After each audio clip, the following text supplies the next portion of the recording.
It's Sean No Sports. I'm here with my roundtable of college basketball stud and studettes. It is Mychal Hunter, Dominic, Lece, Jason Carmello, Ivetta, Abramyan, and Waldo himself, Cade, Welty.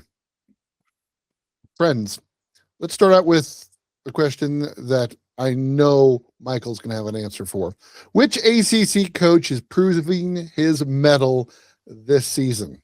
You know, if you would have asked me around 2018, who would be at Clemson in 2028, Dabo Swinney or Brad Brownell, I would have said unequivocally Dabo Swinney. But right now, Clemson fans don't seem real happy, and Brad Brownell just wins games. He's about to turn his 20th win here in the next week or so for the fourth year in a row.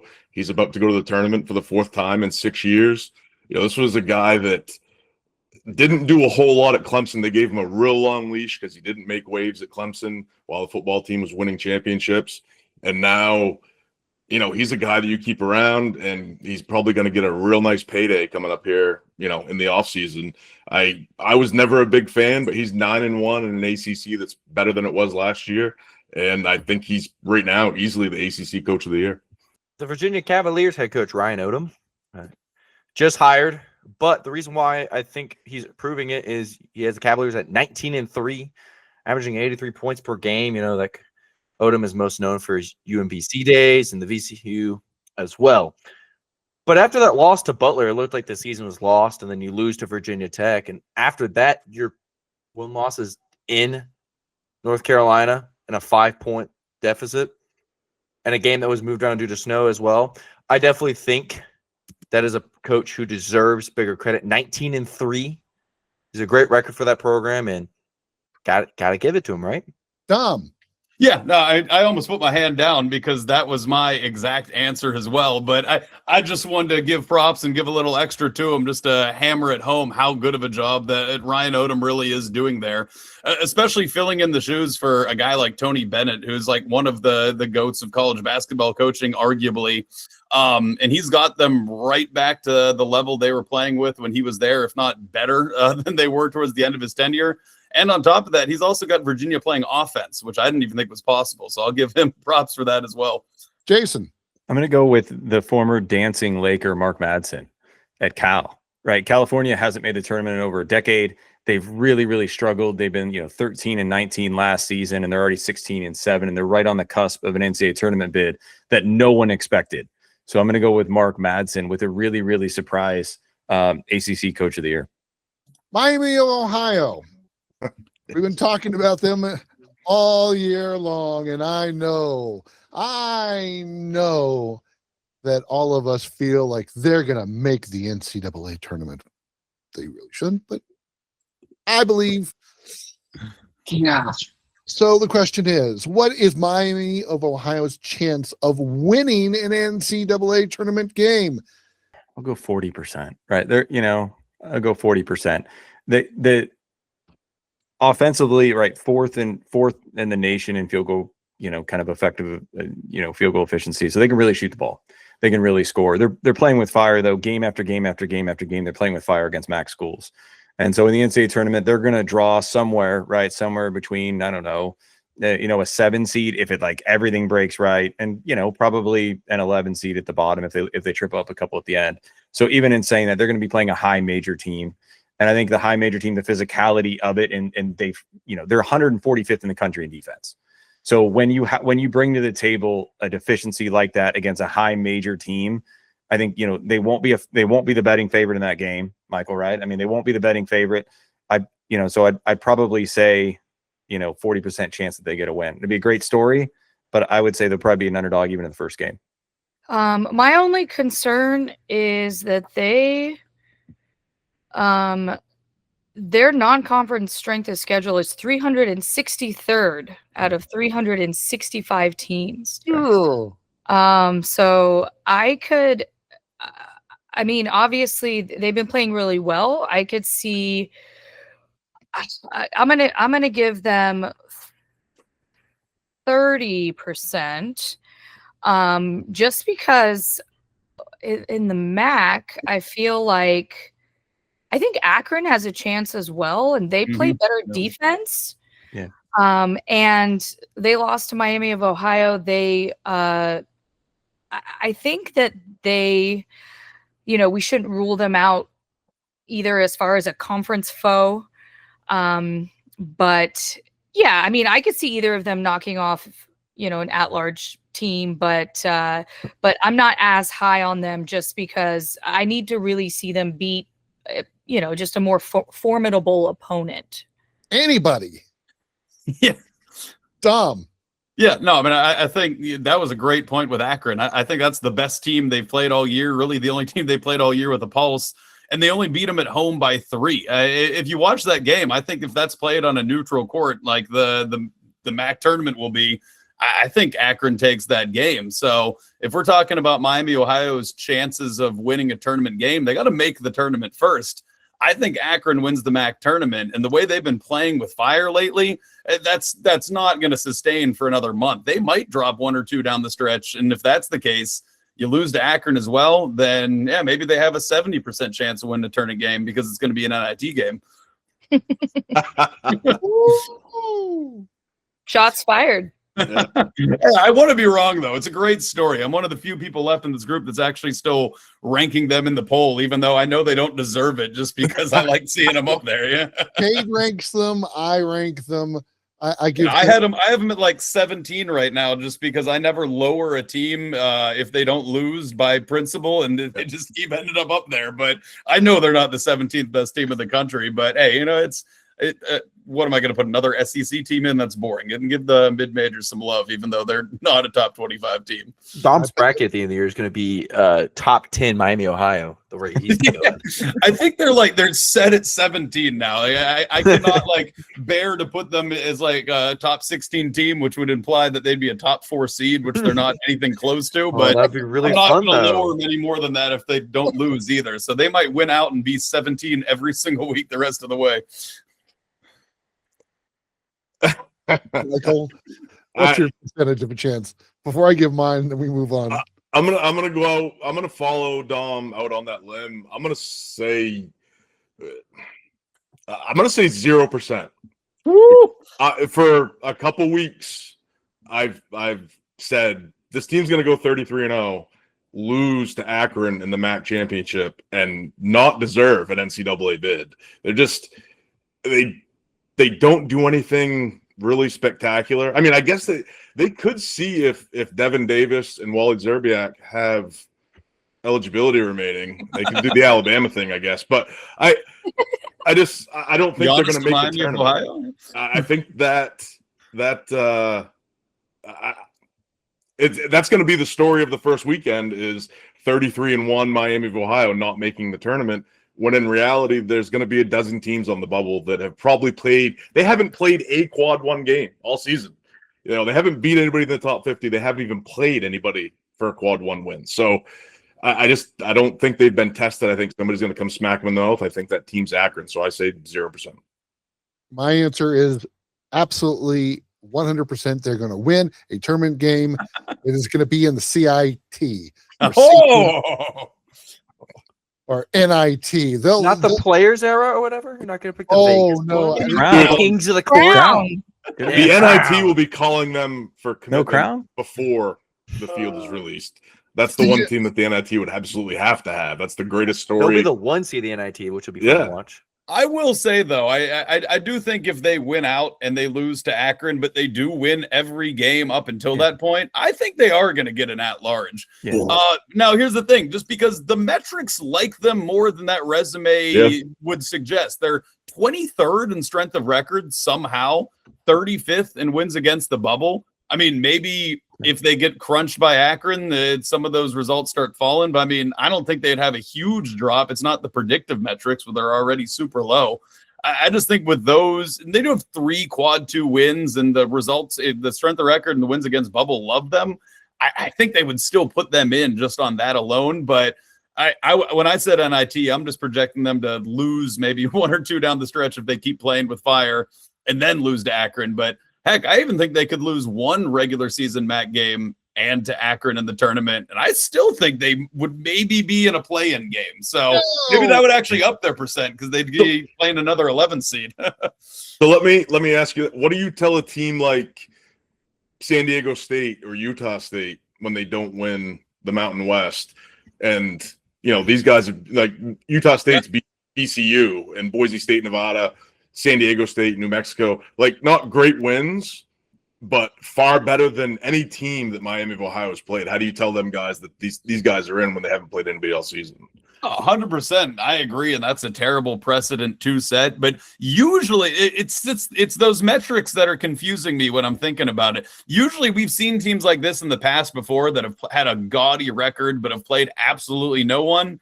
But then those results-based metrics, like the wins above the bubble, the strength of record, the KPI, actually reflect that, and they're lower because they say like, hey, we know you didn't play anyone, but oddly they seem to have somehow fooled the metrics as well. So I think that might fool the committee.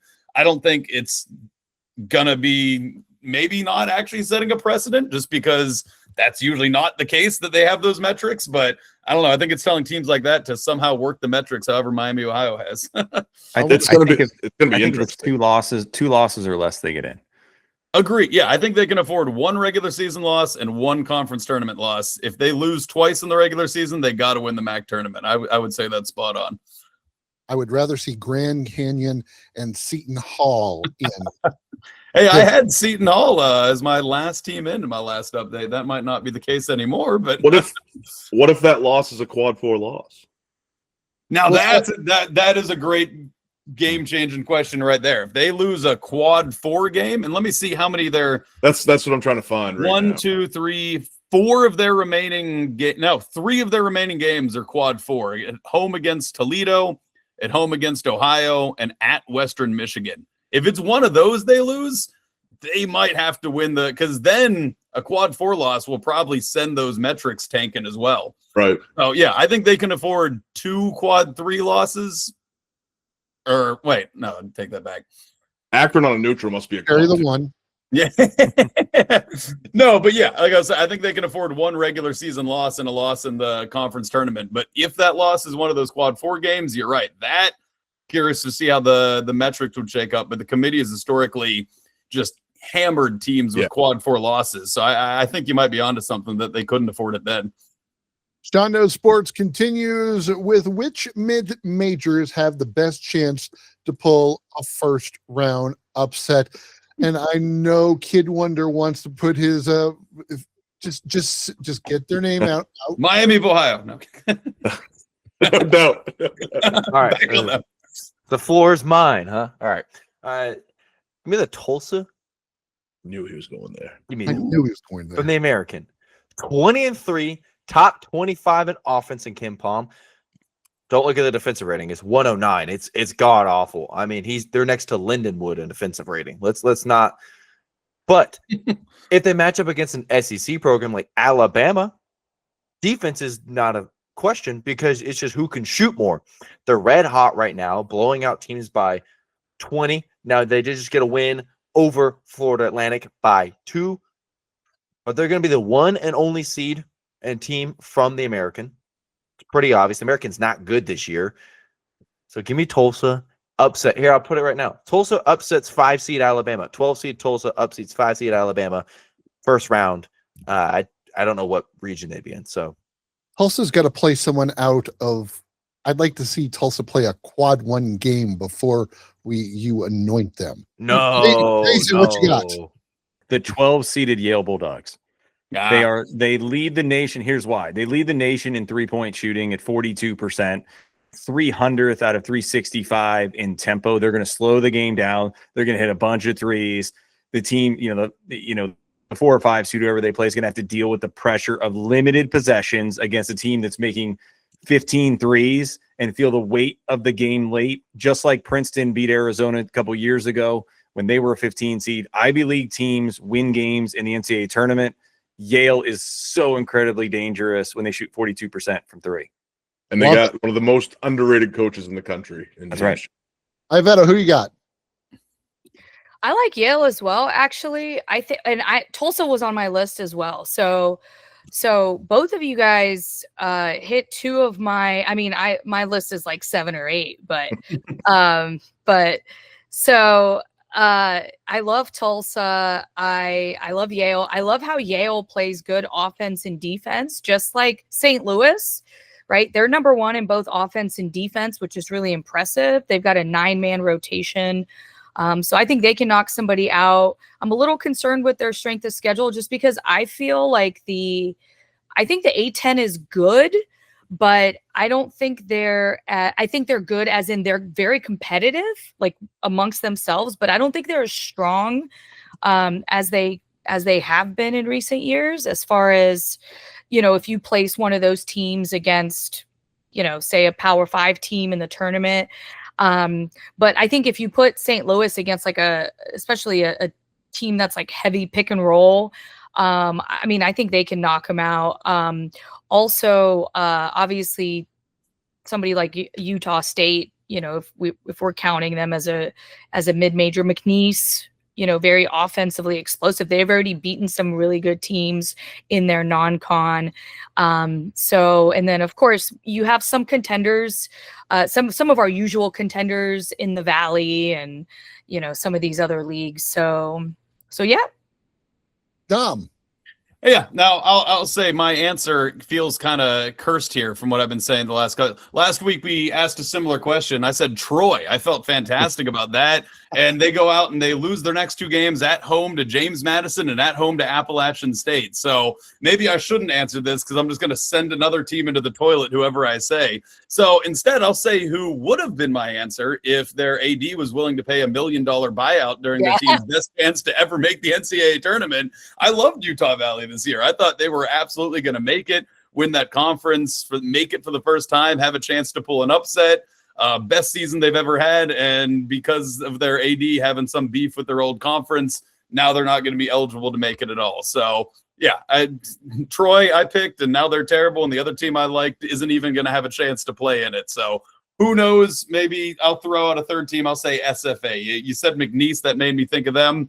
I loved McNeese, and SFA's looked better than them in both games they've played, so I think SFA might be legit. Yeah, I'm going to go with the team that beat McNeese in Santa Clara out west. Yeah. Wins over McNeese, Nevada, Minnesota, which isn't great, but, it's a Big Ten school regardless. They're going to get Gonzaga again this year. They've already beat St. Mary's. Team that's top 50 in offense and defensive efficiency. They hit the offensive glass. They turn their opponents over. And they don't just turn them over, they create a lot of live ball turnovers. I think Santa Clara is very underrated right now. I believe they might be in the top spot in the WCC. Herb Sendek was a great coach when I was a kid, and he's really done nothing but turn around mediocre programs since then. So I think, a lot of experience on the bench. They're a good team on both sides of the ball. I think Santa Clara could absolutely win a game. They have a lot of depth too. This is a very deep Santa Clara team. Yep. I will say though, if they're going to pull an upset, they're going to have to make it. And I think they got to win one of their remaining games against Gonzaga and St. Mary's. And Gonzaga, obviously never an easy out. And their other game against St. Mary's is now on the road. So I could see them lose both of those. And as good as they are, I'm not sure they make it at that point. But I do love them. And I hope they get one because I want to see them in the dance. Yeah. Sorry, Loyola Chicago automatically. You lose to 276 and you automatically should be eliminated. That's a quad 4 loss. That's the only reason they need to win one of those games, to be fair. If they didn't have that, I think they might have a better resume than St. Mary's right now even, but that loss is just hammering them. John, I conveniently skimmed over that on purpose. And if there was a quad 5, that would be a quad 5 loss. That's just horrible. Okay, for Dom and Jason, how many mid-majors have a realistic chance of getting an at-large bid? I'm going to go, if I got to cap it, I'll go with about 6. I'm going to go with about 6. You're going to get a couple from the Mountain West.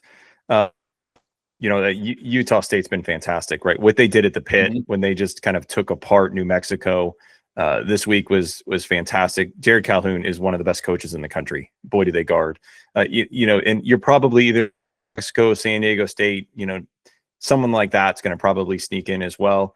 Then you get into, can an Atlantic 10 school get in, or some of the other small schools get in? I'm going to go with 6 is probably about the cap. Dom. Yeah, I think that's a pretty safe number. I mean, I'm just kind of breaking it down by the teams. If we're counting the West Coast Conference, like we said, there's a good chance that they get 3 with Gonzaga, St. Mary's, and Santa Clara. But if I had to bet on the over-under 2.5, I think one of Santa Clara or St. Mary's might end up getting left out. St. Mary's may be a surprise. Everyone kind of always just pencils them in next to Gonzaga. Mountain West, I think they're in the exact same boat. I think they also have 3 teams with 1 clear one, Utah State being that clear one, and New Mexico and San Diego State being those next 2. But again, I really don't see a way they both make it in. I would pencil both of those West Coast Conference teams to probably getting 2 teams. And then from there, it probably just comes down to, do the top dogs in those other mid-major conferences win their tournaments? And St. Louis is going to be in no matter what. So can we have a bid thief in the A10? If Miami, Ohio does win out, they're going to be in. Do we get a bid thief in the MAC? As crazy as that sounds to say. So, yeah, I think that answer is going to come down to a lot more to how many bid thieves we get than how these teams fare on the bubble, because I think that'll end up just averaging out. So which conference have surprised you with the most, with the amount of bids that they're likely to receive on Selection Sunday? And you can't say the SEC because, we're not going to talk about that at all. You can call me a non-ball knower for this. The Big Ten has really impressed me from depth-wise. I think coming into this year, there's a lot of teams that I was like, yeah, Illinois is going to be really good. Michigan's going to be really good.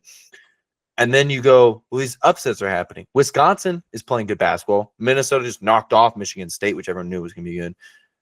And that's a great face, Sean. I love that face. The reason why I'm saying that, for the amount of bids they're going to get, like in Ohio State, I'm going to be honest, I didn't have Ohio State on my radar coming in this year. I had a lot of other teams, I think, ahead of them, and they've thoroughly impressed as well. I think that's where this conference kind of gets me at, is I think they're elite up top. I think everybody knew that, but the depth they have this year caught me way off guard that I would have never picked them to be leading, at least in bids. Ivetta, what do you think? I like the Big 12. I think I think the Big Ten, I've asked myself that question, if you look at where they are now, they're pretty even as far as the number of teams, but I like this year's Big 12. I know that there are some teams that are going to be in the basement, but I think a lot of the middle of the Big 12, I think a lot of those teams can surprise some of the teams at the top. But yeah, so I feel good about the Big Ten too. I think some of the Big Ten teams are a little overrated. So, that's just my opinion, but yeah, so I think the Big 12 numbers wise. Dom. Yeah, it has to be, in my opinion, the ACC. Last year they got 4 teams in, and this year potentially they're in contention with the other conferences to get the most. Right now I have them getting more bids than the Big 12, which seems insane because we know the Big 12 is a better conference. It has more teams that can win it all, but they're so top heavy. Meanwhile, the ACC, I had them getting 10 teams in my last bracket. Now, to be fair, they're basically living on the bubble. There was one update I had a week ago where I had 3 ACC teams in my last 4 in. So I had an all ACC matchup in the first 4. But still, even though it's just more because they have a lot of those middling teams, just the fact that they could go from 4 to likely doubling that or more this year, that's just, that absolutely surprised me. I knew they'd get more than 4 this year, but I didn't think they'd have this much of a bounce back. Jason? And that's even with some of their teams that were supposed to be good struggling. I had Louisville as like a 1 seed in my preseason bracketology. They're terrible, but the ACC, even with them being terrible, is still being a pleasant surprise. Yeah, I completely agree with Dom. The most surprising is by far the ACC. You're talking about a conference that's been in some ways the laughing stock of college basketball over the last 3 years. Last year in the SEC ACC challenge, which listen, it's one game, I get it. SEC was 14-2 last year. This year they at least got it to 9-7, so almost a coin flip. And teams that were not even remotely on the radar for a bid. When you're talking about Miami, Cal, and Stanford have all been right in the mix for a bid. Stanford has kind of fallen off for the last couple of weeks. But to have a conversation about Miami and Lucas's first year there, Cal with Madsen, right? Like those teams were never on a radar of making the tournament. And a team like Virginia and NC State, Clemson, those teams are easily in the field. So like Dom said, 6 are a gimme. SMU is going to be the 7th, and then probably Miami or Cal takes an 8th spot, which is almost double the amount of bids that they've been having each year over the last 3 years. Mychal. Virginia Tech can sneak in there That's too, right. even. Yeah, I got to go with the ACC too. I didn't expect some of these teams to be. I don't think any of us did. I expected Louisville to be one of the top 7 or 8 teams in the country. That backcourt just hasn't really performed.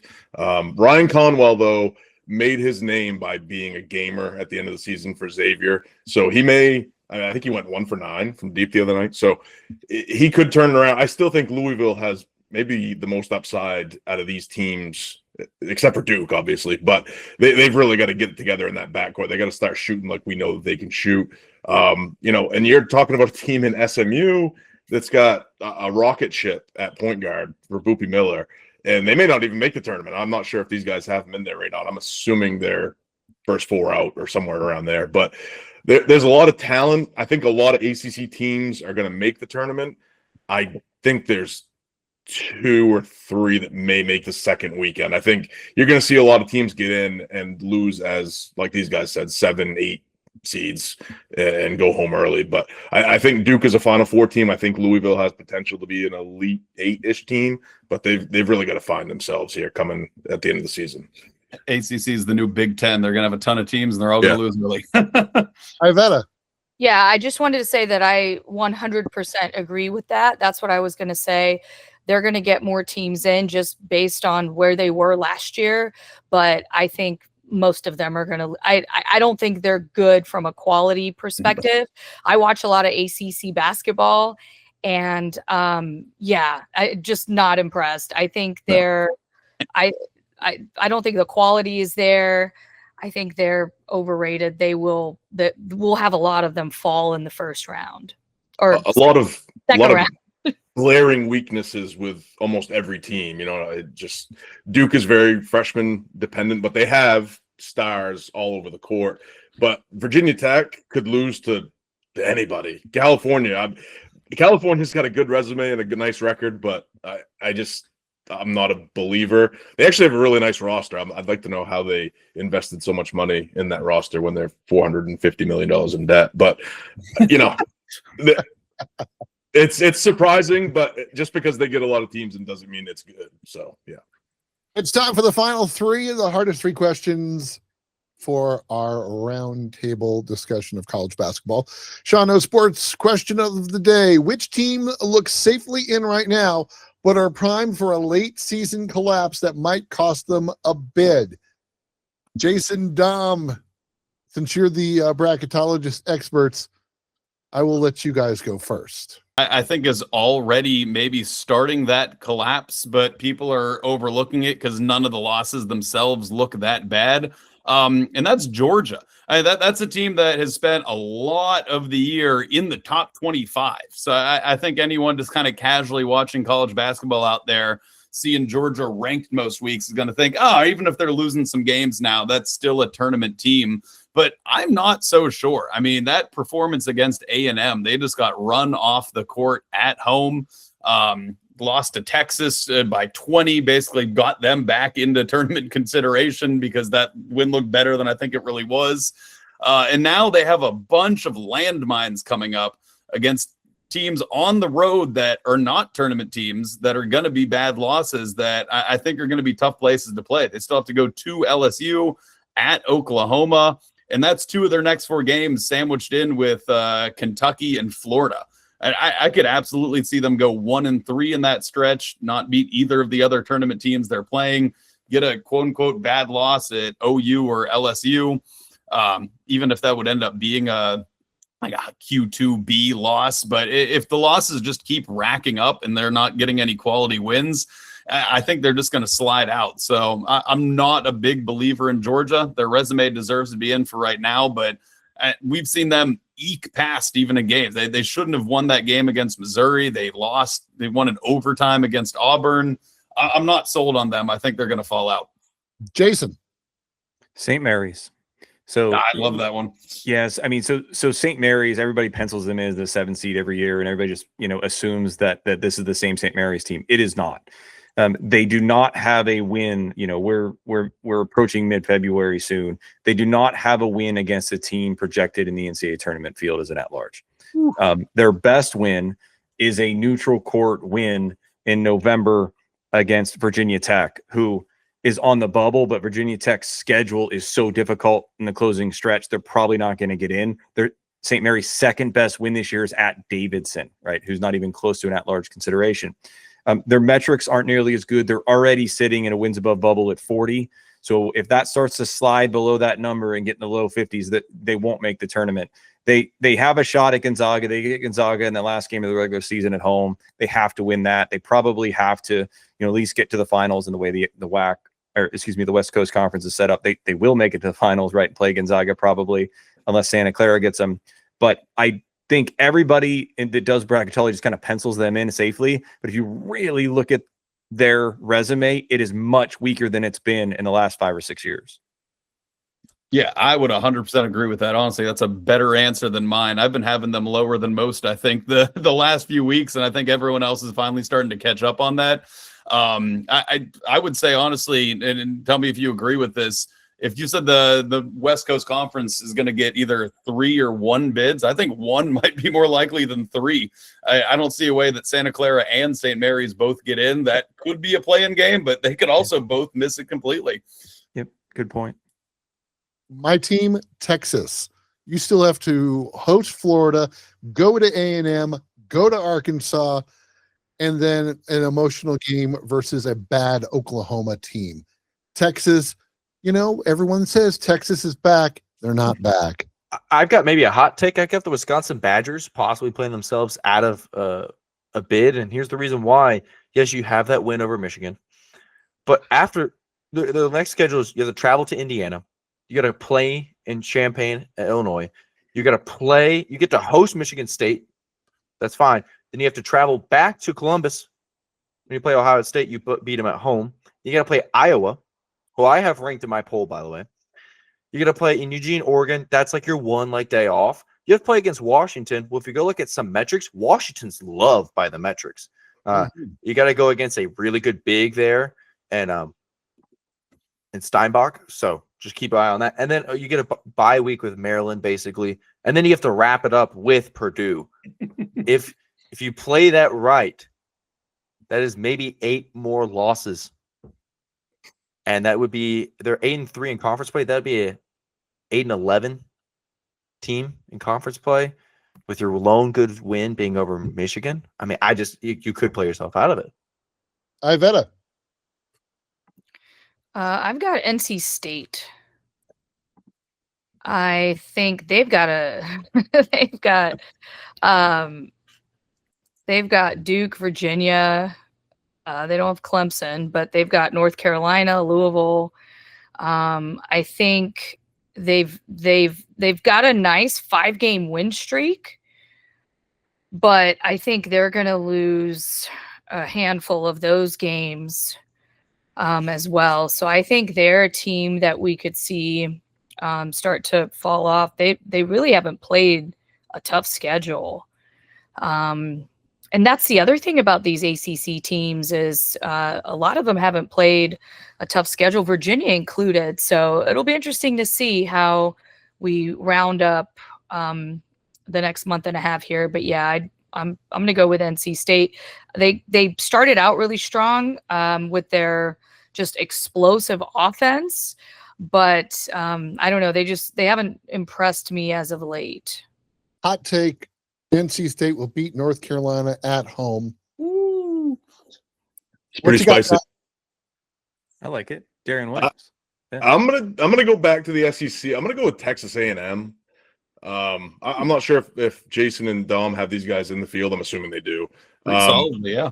Yeah, I mean 7-2 in the SEC. They're sitting at the top last night. I'm not sure if they're still there, but just looking at their record, the best team they've beaten is Auburn.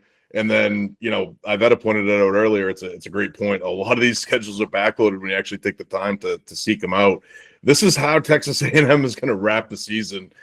Florida, Missouri, Vanderbilt on the road, Ole Miss, Oklahoma on the road, which is not an easy place to play, Arkansas on the road, which is one of the most difficult places to play because those people are crazy, Texas at home, Kentucky at home, and then they end the season at LSU. There is a universe that exists that they could lose every single one of those games. I don't think that happens, but I think that they could get beat up a lot. And, their metrics right now are okay. They're 36th in the net. They have 3 quad 1 wins. 11 of their wins are quad 3 and 4, though. That's kind of a little bit of a red flag for a team that plays in the SEC. Those schedules are usually tougher, and now they're getting at the end of the season, recency bias, and they might, they could go 3-5, 2-6. I think it's going to be a hard last month of the season for the Aggies. Dom. Quick note, just to be the actually bracketologist to your Texas pick right there. I don't think Texas is safely in right now. I actually have Texas right now as my third team out of the field, and I absolutely hate their resume. So I was going to say, even though I'm correcting you, I think you might still be happy with me bringing that up. If you look at the quad wins, they're 6-9, and that's in quads 1, 2, and 3 combined. That's basically anyone that they played without a pulse, and they still have a losing record. Now, obviously, that's because they played most of those games in quad 1, and they've gotten 3 wins there. So that's why a lot of people have them in. But they have no meat in the middle of their resume at all. They're 2-2 in quad 2 and 1-1 in quad 3. I personally hate that. The results-based metrics, they're bare. I don't know if they're top 50 in any of them right now. And yeah, they just have not taken care of those middle of the pack teams that they should have taken care of to back up those 3 quad 1 wins. So I am not a fan of Texas in the slightest. If anything, I would say it's the opposite. They might be a team that's out that could go in, but I'm going to go with you and say they stay out. And I'm just going to tell you, remember, if you're looking at stats in quads 1 and 2, Kentucky is 6-7. So let's slow down and ease up on the looking at quads. Hey, to be fair though, that's not quads 1 and 2. That's quads 1, 2, and 3 that they're 6-9, and you're even including that lower. I mean, they've only played 2 teams in it, but they've lost one of the 2. Okay, time for a question that I really wanted to hear everyone's thoughts on. Mm-hmm. And I'm going to give you my thoughts first, and then we'll take it to everyone here. Which player is dirtier? Grayson Allen, Jeremy Fears Jr. Now, in the last 10 years, I say Fears. In the last 20, Allen. 30 years, Allen. 40 years, Allen. Bill Lambier, after seeing Jeremy Fears, called Charles Barkley and said, "Wait a minute, that's dirty." And that says something. Which player is dirtier? Ivetta. Oh, you're making me go first. I gotta go. I gotta go Grayson Allen for the longevity. I mean, the problem is, Sean, is these players don't stick around long enough anymore for us to truly know, right? I mean, Fierce has been around for a little while, but it's like, couple seasons usually isn't enough data. It's a small sample size on the dirtiness, but yeah, no, that was definitely that Fears thing was definitely dirty, but yeah, I think Grayson Allen is the veteran of. It also depends on the methodology, right? We talk tripping, flopping, hitting. There's once you kick a guy between the nuts, Oh, yeah. there's the line that I draw. Dom, what do you got? Yeah, I'll say Grayson Allen just because he's sneaky with it. He's definitely the dirtier player, but he tries to act like he's not. He tries to make it look like a mistake. At least Fears, I can respect. He's a dirty player, but he owns up to it. Like, no, there's no hiding the dirty plays he's making. He's like a Draymond Green, where he's just going to do it, and you know he's going to do it, and that's the type of player he is. Grayson Allen's the type of dirty player that just sometimes pisses me off because they always act like it's not their fault, but you know they're doing it every single game. Jason, who you got? I'm going to go Fears because his assaults on people are quad one. Because of where he chooses to assault people. We were watching the game yesterday. I couldn't believe Izzo's like eruption to the defense of him. Been like, hey Tom, like you're one of the greatest coaches of all time, but he's done this 3 straight games, so like this shouldn't be a surprise to anybody. And they're not just kind of like subtle. Grayson Allen was so subtle with everything. I agree. The longevity of him, but the quad one nature of Fears. I'm gonna go Fears. Hey, Welty. I'm stealing one from a write-in that somebody put because it seemed more interesting, and I personally saw one of them in person, so I have a bias to it. Brock Cunningham, car salesman now, killing it, selling those Mercedes or whatever he's doing. But that was one of the dirtiest plays I've seen. I was a freshman here at Tech when he shoved D5 into the scorers table, and then he kept doing it to other players. And the problem is Grayson Allen was a hooper. Fears is still a hooper. Cunningham just went out there and hit people. He played for like 15 years. If we want to talk about longevity, he's the king of that. He played longer than probably my dad was a dad. I don't know. I've been alive for 21 years, for God's sake. Let's just be honest here. Waldo's Waldo. Mychal Hunter. Grayson Allen to me is the personification of the Alabama basketball fan base right now because they just think that they're everybody's enemy. But Fears, normally I would say I like that fire in my point guard. I like that gritty, savvy, if you can get away with it and give your team more possessions on the defensive end, cool, go do it. But he's got a little too much spice, a little too much fire coming in too hot. Grayson Allen is, again, the GOAT probably, but the worst thing I've ever seen is Gerald Henderson on Tyler Hansborough. That was, he broke the guy's face. That's the most egregious thing I've ever seen. But when somebody says who's the dirtiest player you've ever seen, Grayson Allen's the first guy that comes to mind. It's for some reason it's not Jeremy Fears. It could be my absolute loathing for Duke, but yeah, it's Grayson Allen. Let's go with our final question. Which team are we talking about too much? For me, Gonzaga. Gonzaga, after losing to the Portland Pilots, should be forced to stay in the West Coast Conference for another year. They should lose the ability of advancing to the championship game or the semifinal game. They should be forced to play from the very beginning for losing that game. Mark Few should be running lines with his team for that game. It was a stinker beyond the stinkers. Fraud Zaga. Show me something other than another L. I know y'all talked about this earlier when I was listening. BYU. Mm-hmm. We are really talking about a team that spent a lot of money. They spent a lot of money on that roster. And to be losing games, how you're losing them, it's not the fact that you're losing to Oklahoma State on the road, because Oklahoma State's a good program right now. It's how you're losing. Jason pointed out earlier that you're down 15 in most games. You have a potential top 3 pick on your team who played under Tommy Lloyd and Grant McCaslin for the FIBA 19 and looked great. And then he comes to college and he's just, you're kind of living and dying by the 3 ball with a team that doesn't really shoot the 3. You don't really have any paint dominance either. I think you're talking about bring him young too long.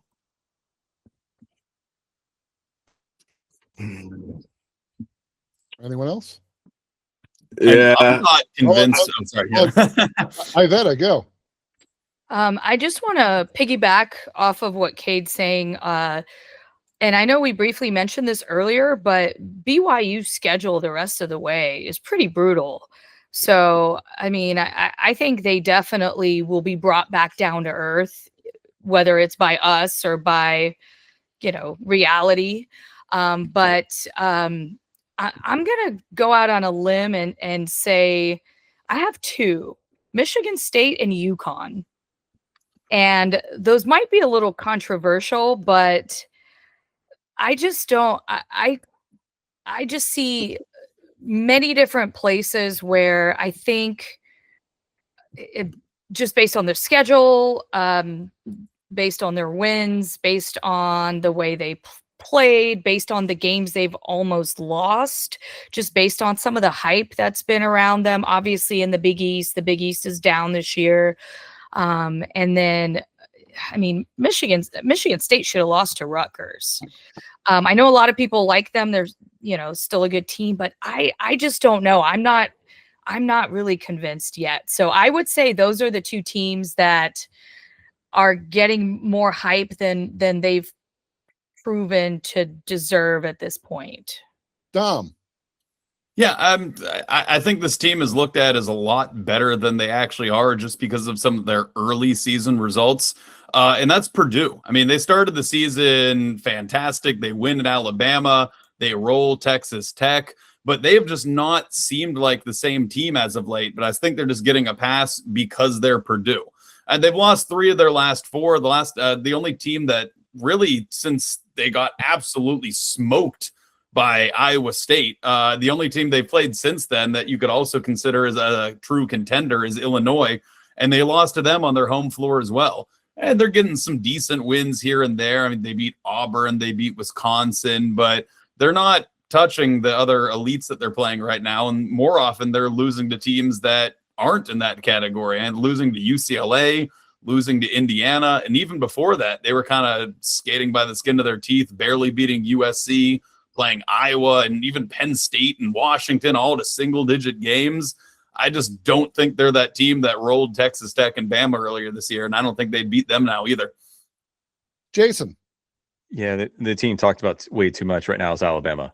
This is not the same Alabama team of the last 5 years. This is not a 1 or 2 seed. This is a team that's 5-4 in the SEC. This is a team that just gave up 100 points at Florida. Obviously, it's a good Florida team, but that's way too many.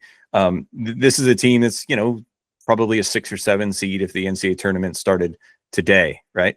Yeah, 6, 7, right? So I think that they're inherently overrated. That doesn't mean they can't win games in the NCAA tournament, but it means that if Nate Oates is going to pry away people and trick the court system, he needs to not give up 100 at Florida, and they need to be much more successful with that because he's put all of his eggs in the basket of trying to win this year at no matter the cost. And if you're going to do all that, you got to be better than a 7 seed if everybody's talking about you every day. Mychal Hunter. I can't believe it got to me, and nobody talked about Miami of Ohio, but Cop out answer. I think we've bagged on them enough. I mean, they haven't played anybody. And we talk about it every week, but 23 games, 3 of those wins are against non-D1 opponents. They haven't played a quad 1 game. They haven't beaten anybody or played anybody within the top 50. Right now, I think they're projected around an 11. These guys may be able to correct me, but yeah, if you're looking at the 6 line, you got BYU, Iowa, St. Louis, Arkansas, St. John's. Any one of those teams is going to beat these guys by 20, 25. They just haven't seen that type of athleticism, that type of talent, that level of coaching. The MAC is obviously very good as far as mid-major basketball goes, but these teams in the Power 5 are a whole other animal. And when you are not battle tested, when you haven't played anybody all season, and you're still barely getting by right now, I don't know if they're getting bored. Maybe they've got the flu. I don't know, but they haven't been real impressive in weeks. If they go out there and AJ DeManson decides he wants to score 40, then I mean they're in for a world of hurt. So I don't think Miami is that team. Especially when you're talking about the last 3 undefeateds in the nation a couple weeks ago. We're talking about Arizona and Nebraska in that same breath as Miami of Ohio. It's not the same thing. They just haven't played anybody except Akron, who they barely beat. So they're getting too much. I mean, they deserve it. You can only beat the teams that are put in front of you, but they're getting too much publicity for a team that hasn't played anybody.